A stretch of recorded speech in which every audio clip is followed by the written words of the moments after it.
Very excited to be here in Philadelphia for the foreseeable future, a little bit longer. I want to thank Josh Harris and David Blitzer. I think it's a real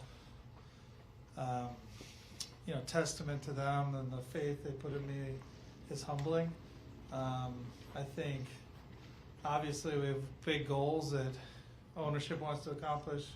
I want to accomplish. Joel Embiid, Maxey, Tobias, everyone wants to accomplish. But working with Josh and David has, been awesome, incredible, and I think as they expand out, and I think it's a big testament for these guys are people that you really want to work with.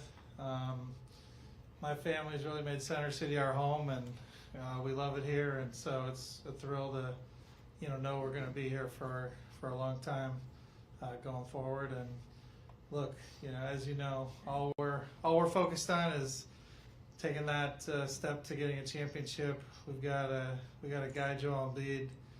People should be not taking for granted. He's putting up. I think it's saying a lot in Philadelphia's history to say he's putting up like historic Philadelphia numbers as a big, given Will Chamberlain and other great bigs who have been here. But the reality is, like, not many guys have ever done what he's done so far this season in NBA history, and we know that this year is our time. Fire away, guys. You said in the statement this morning that you love Philadelphia and you love this team.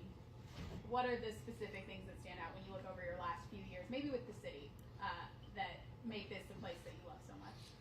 Yeah, obviously there's been some trials and tribulations, and we're excited where we're at. We're excited how well Joel and Tyrese and how we're set up to keep improving the team going forward. But as folks know who live in Center City, there's always been support as I'm walking around and grabbing my coffee, and so look, I mean, I've luckily had a very, very fortunate history to be in stable situations, in my last stop for many, many years. I would hope that I can make a run like that here. Obviously, we're going to have to put up even better results, but that's the hope, is that this can be a long, long stop like that. Yeah, congrats on the deal. Part of the storyline, the reporting was that it was aligned with you and Nick being in the same conference.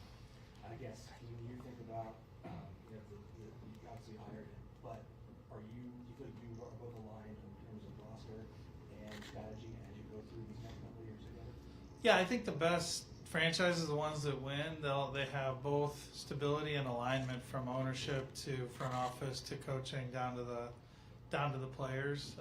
Again, I've been fortunate to have that alignment in the past, and I think right now feel, obviously you'd have to talk to Josh and Blitz and all the other key folks, but I feel like we have that alignment, and it allows you to do things like build out your roster, knowing how it's going to look going forward.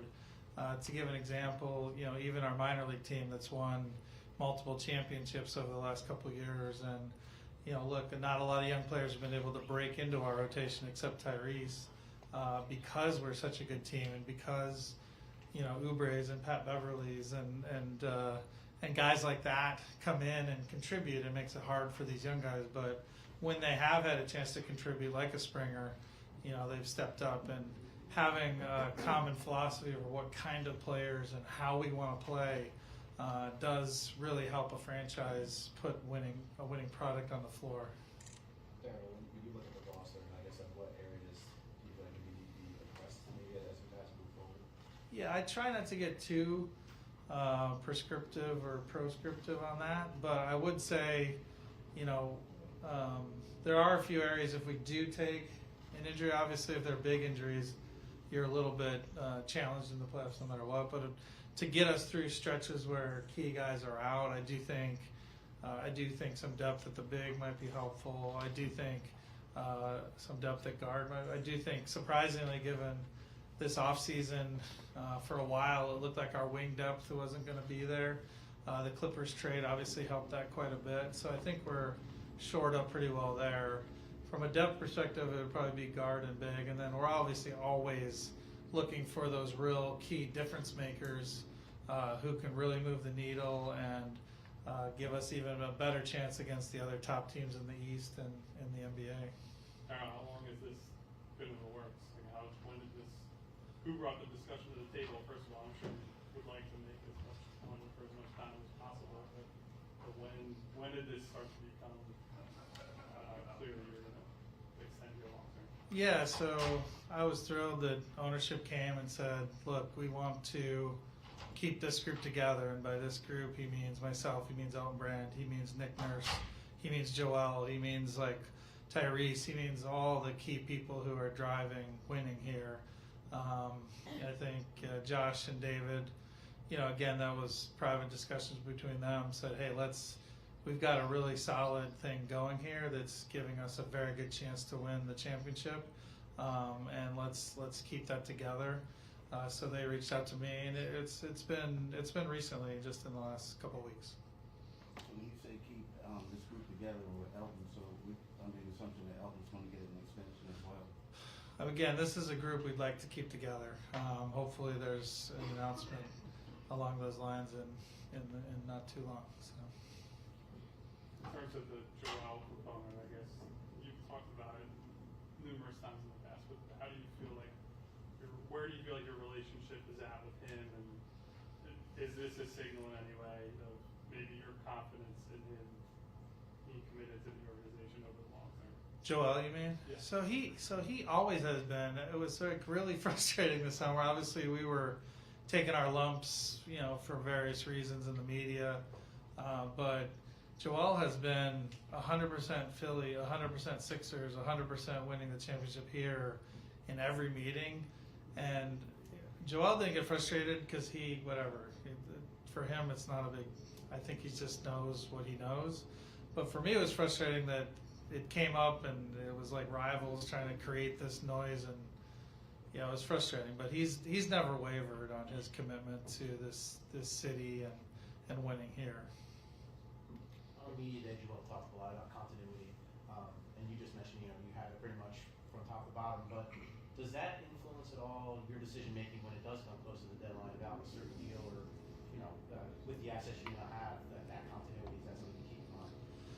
Yeah, meaning the fact that I have longer, does that change how I look at things? Or more so just like now that you have these, now that you have the assets that you have, just the group, the Joel keeping the continuity of the group. Yeah, we think this year is extremely key. Obviously, we can't force any sort of trade that might help the team, but if all else is equal, we would like to do something earlier.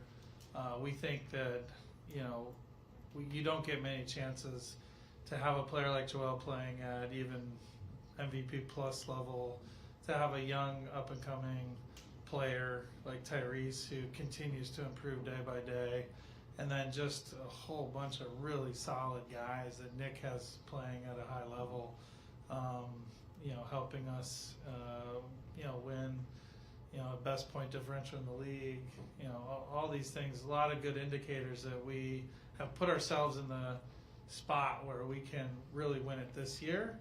And so, if there's something this year, we'll do it this year because, we don't think this year can be taken for granted.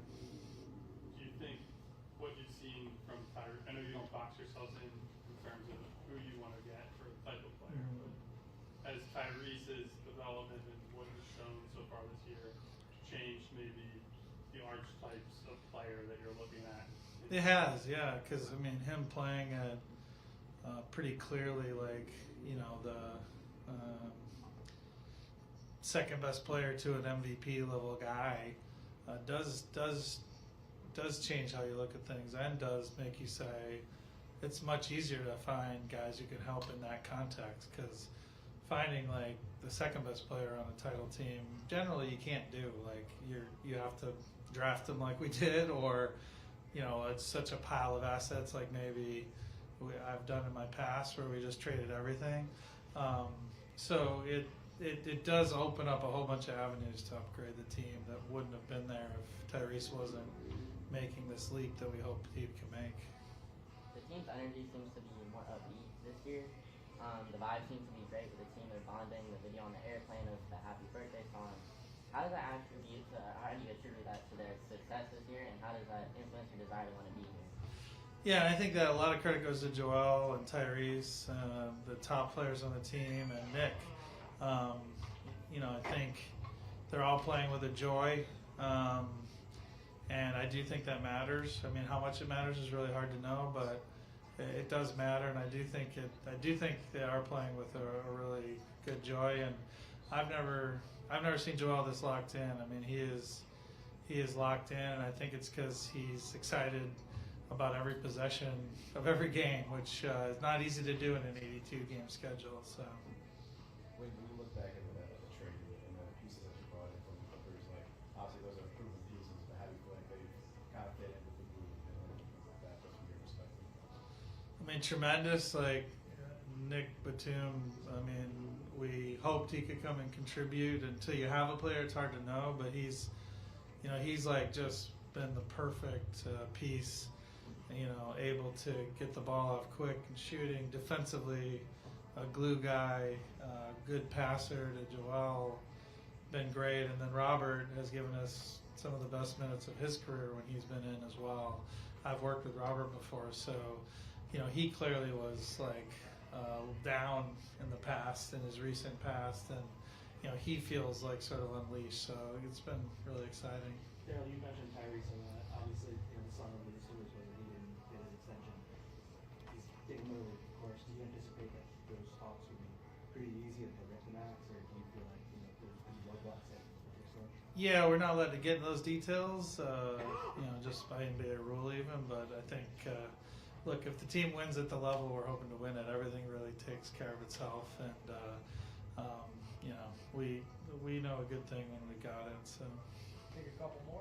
It's kind of remarkable, though, the way that you mentioned yourself and Nick Nurse and Elton Brand and Joel Embiid, and then Tyrese is the next name, and it came so easily, sort of. When you look back at this ascent that he's had, based on your experience in the league, can you contextualize just how rapid this growth and ascent has been, and how rare it is to find something like this person? It's super rare. So what's not rare is someone improving their first 2 years at a young age. That's generally how the stars, happen. They're generally picked higher, though. He obviously should have been picked higher. What's pretty rare is like having big leaps in year 3 and 4. That is pretty rare. Obviously, his age profile is that, but it's really been his work ethic, and I do think like his time, obviously we've had some turnover with other key players on the team. Not only is he putting in a lot of work on his own in the gym in the off season, but he also picked up a lot from his teammates, and I think really incorporated that into his game has been great. So.